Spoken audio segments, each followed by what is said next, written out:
বর্তমানে বিশ্ববাজারে প্রতি Troy ounce মানে ৩১.১ গ্রাম স্বর্ণ বিক্রি হচ্ছে $২,৯১০। এক মাস আগের তুলনায় মূল্যবান এই ধাতুর দাম কমেছে 0.21%। তবে গেল এক সপ্তাহ ব্যবধানে 1.91% দাম বেড়েছে। স্বর্ণের দাম বৃদ্ধিতে নতুন করে প্রভাব ফেলেছে গেল ফেব্রুয়ারিতে মার্কিন যুক্তরাষ্ট্রের নতুন করে 1,51,000 মানুষের চাকরির সুযোগ সৃষ্টি ও 4% বেতন বৃদ্ধির খবর।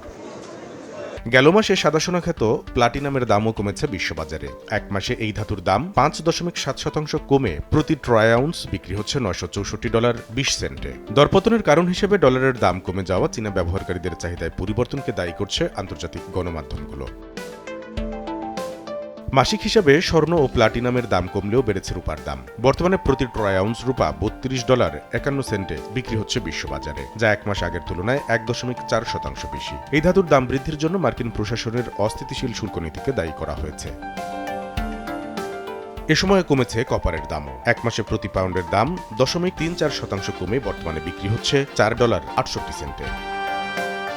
কামরুল হাসান সবুজ, সময়ের সংবাদ।